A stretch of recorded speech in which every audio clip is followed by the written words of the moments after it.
Hi everyone, welcome to another webisode of The Good Doctor on eZeLiving.com. In a previous webisode, we talked about scoliosis, and we're going to continue on this conversation with Dr. Walla. How can parents, as you talked about early detection, and the first people that encounter a person with potentially with scoliosis are parents. What signals should they be looking for? Usually at that young age, any deformity should be identified first, either at home or at school. So the child is always in the eye of the parents or the teachers. We always have just to keep an eye on the shoulders. They are at the same level. When they are changing clothes, make sure that the waists are the same on both sides, not one curved than the other. When the children bend forwards, make sure they don't have one side higher than the other on the back as well. We don't usually need to give a lot of education because parents are usually having an eye on their kids, and if there's anything wrong, they just jump and go to the doctor, at which is the right thing to be sure if there is anything wrong. There was a lot of talks about doing a screening in schools in different countries. Still, there are a lot of controversies how that is efficient, but we, as much as we can through local efforts, we try to do awareness for schools and to be a continuous thing, not just a campaign every now and then. When you talked about detecting moms and dads, from what age should they be looking out for this? Good question. From age 0. Really? Because remember in the first episode we mentioned sometimes it's a congenital anomaly. Right. And if it is a congenital anomaly, the spine can be curving from very, very early days as well. And in schools, what should teachers be looking at? A lot of kids, they tend to have like a lazy posture, as we call it. This is a posture thing that we just need to encourage them to do sports and to stretch their back, but this is not a deformity, it's a posture thing. Right. But what we're talking about is something persistent that is always there.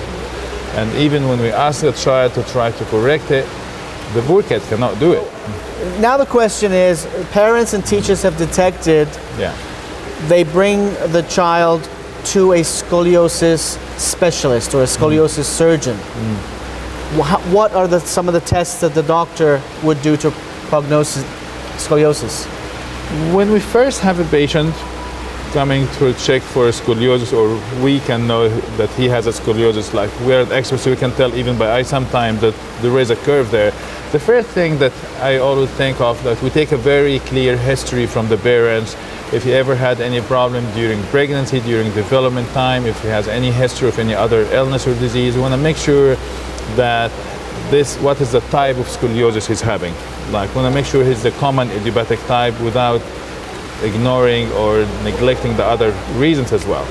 Then after taking all the history and make sure which track are we on, then we do the clinical examination where we do a lot of measurements, and these measurements will show us the status of the curve as we are today, and that would be also a good reference for us in the future to know how are we progressing or regressing and what are the results of whatever kind of treatment we are going for. In the common types of scoliosis, we need to know also the flexibility. Is the curve is flexible, is it rigid? So we do sometimes of bending films to detect how far it can go and how rigid it is. Sometimes we need to do the MRI scanning if we are having doubt about a problem in the spinal structures as well.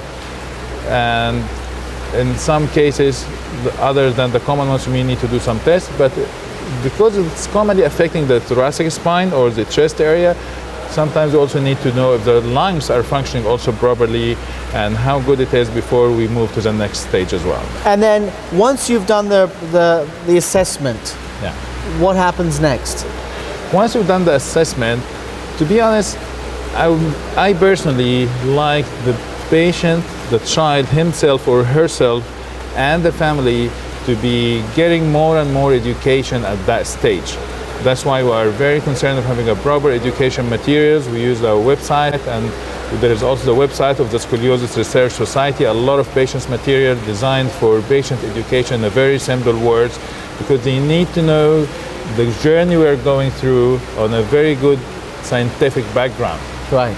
We know, like a lot of us, we just get a lot of ideas from our neighbors and friends and family, based on more of an emotional rather than scientific basis. Dealing with such major spinal disorders, we should be like more as scientific as possible when we go with that.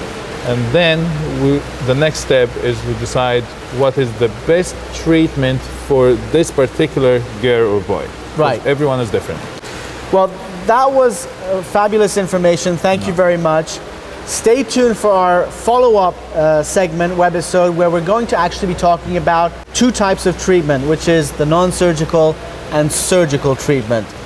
Thanks for watching The Good Doctor on eZeLiving.com, where you can find anything and everything lifestyle.